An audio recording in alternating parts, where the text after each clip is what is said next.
This is KM Weiland, and you're listening to the 161st episode of the Wordplay Podcast. I got my first peek at the cover art for Dreamlander this week. The photo shoot is over, and the artist, the marvelous Dominic Fennell, is just starting in on the actual design. I don't yet have any images I can share on my site, but I can tell you that it is looking good. It's always interesting to see how someone else visualizes your story. It's never quite the way you see it in your head, but it's still a breathless moment, both because it's just flat out exciting, and because the images on the book cover will influence the perception of everyone else who reads or thinks about reading your book. I can't wait until I can share the finished product with you all. Improve your character instantly. Just add a ghost. The latest post in the video series on my blog talks about how giving your character a haunting backstory can instantly up the stakes and make him a more interesting personality. To watch it, visit my blog at wordplay-kmweiland, that's weiland.blogspot.com. New videos are posted every Wednesday. And now, I hope you enjoyed this week's podcast. 6 ways to pull off dual timelines in your novel. Some stories are so complicated they require not just one, but 2 timelines to tell everything. Often this is the result of an intricate and integral backstory, such as we might find in Margaret Atwood's The Year of the Flood or Anne Brashare's My Name is Memory. The pitfalls of this are obvious, since you're risking reader confusion and frustration by straying from the beaten path of a single chronological storyline. But the benefits are also manifold. They can include a deeper plot, more resonant theme, and greater character development. As a reader, I am a big fan of this technique. I've messed around with it in most of my stories, although as of yet the only published version to feature dual timelines is A Man Called Outlaw. Not too long ago, I received an email from a blog reader asking for a post on how to pull off dual timelines.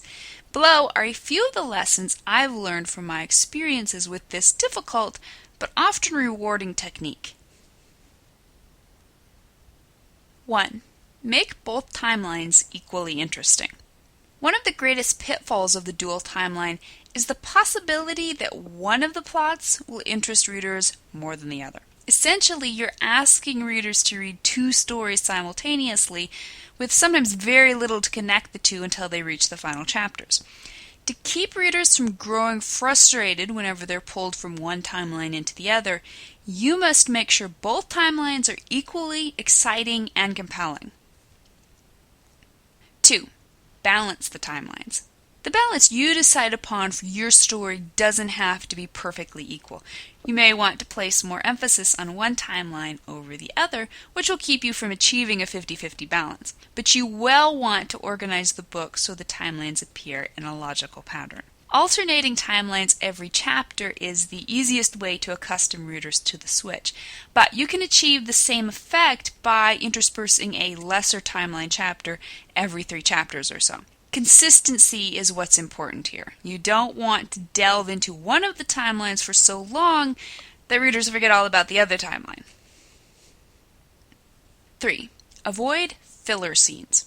In your attempt to balance your timelines, you may find one timeline is much muchier than the other. Don't fall into the temptation of padding the lesser timeline with filler scenes to try to bring it up to speed with the larger timeline. Make certain every scene in both timelines moves the plot forward in important and interesting ways. 4. Double-check plot points. In telling what essentially amounts to 2 stories, you must be careful with your plot points. It's possible a single set of major plot points at the 25%, 50%, and 75% marks could affect both timelines, but more than likely each timeline is going to need its own plot points to keep the plot moving forward.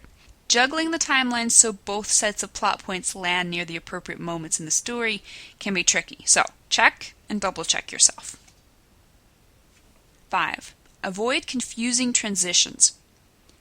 In switching between timelines, you're going to have to take extra care to make certain readers are keeping up with you. You can mark the respective times or years at the beginning of each new section, but you'll also want to specify narrating characters and any other pertinent info at the beginning of each switch. Don't ever leave readers floundering. Orient them as quickly as possible. 6. Tighten timelines within the third act.